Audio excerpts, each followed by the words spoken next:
morning, gentlemen. Wonderful weather, very sunny, and I'm on a holiday. I'm going to talk to you about Donald Trump. Now, I'll say one thing here. I admire Donald Trump for a number of reasons because he brought in a breath of fresh air to the American presidency. But that's one aspect of it. And the second is that he's been doing a lot of wrongs, and these have caught up with him. Now, he's created history of sorts, the first president in the history of the United States to be hauled up by a grand jury on a criminal charge. It's very sad, but that's a fact. There were others who did worse than him. There was Bill Clinton, who was having a gala time in his office with his secretary in the Oval Office, a hallowed place where Washington and other great men sat. But that's part of the game. And George Bush, he lied to Congress that there are weapons of mass destruction in Iraq when there's nothing, and net result was a big zero. Nothing happened to him. But Donald Trump is a man who invokes strong emotions in America, and some of the Americans just hate him. Basically, it's the leftists and the colored, the blacks. They don't like him. They think he's a racist, and that is what is going against him. And then came that fixed election, the 2020 election was fixed, no doubt about it. I think the Americans themselves admitted that it was not honky dory. It was not something straight off the cuff.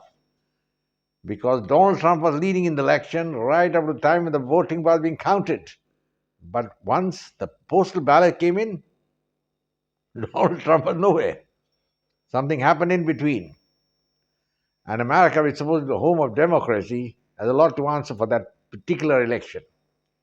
Anyway, once he lost the election, which was not fair and square, his supporters went on a rampage on Capitol Hill. Some of them entered and into the Senate, created mayhem, and that was held against Trump. Inquiries and commissions were ordered that he is trying to subvert democracy, and it was on the cards that Trump is going to be fixed somewhere. Then there was this particular case which came up in old time when he was the president. He's supposed to have paid some money to a lady to hush up his relationship with her. I mean, it happens everywhere, all the time. But then all his other ills also caught up with him, and the hatred of one sect of Americans has transgressed all bounds, and he's been hauled up before a grand jury and facing criminal charge.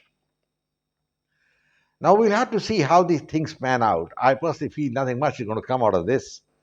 And this is an attempt by the Democrats basically to stifle Donald Trump so that he cannot get the Republican Party nomination for the 2024 election. Because if he gets that, he's a sure shot winner. Biden has done enough nonsense all around. And he can't stand a chance to win against Trump. And now the only way is to keep him out of it, So keep him out of the election. You put some criminal charge against him. You put so many things against him. And then sit and relax and say America is a great democracy. America is not a great democracy, let me tell you. I've been to America.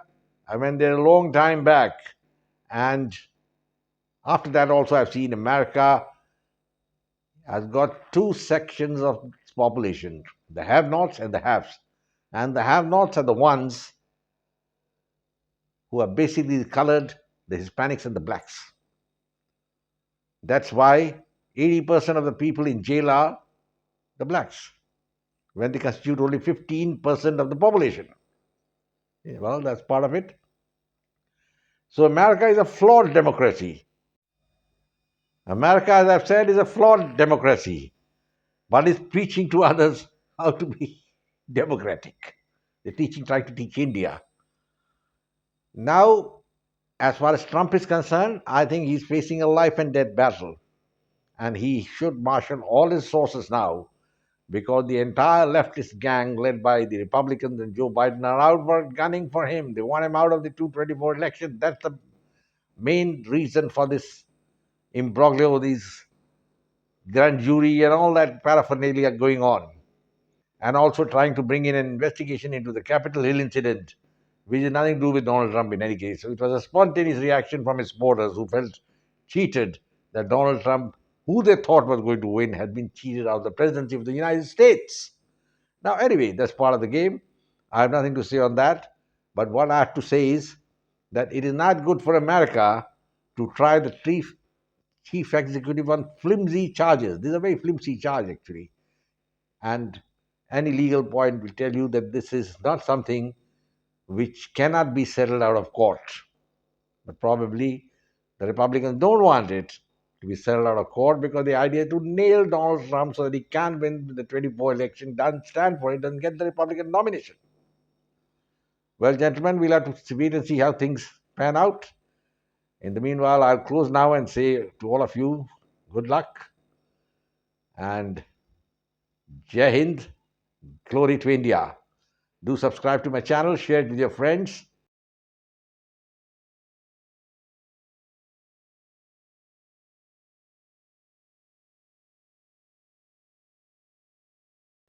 Don't forget to like it and come back for the next one also. Thank you. Goodbye.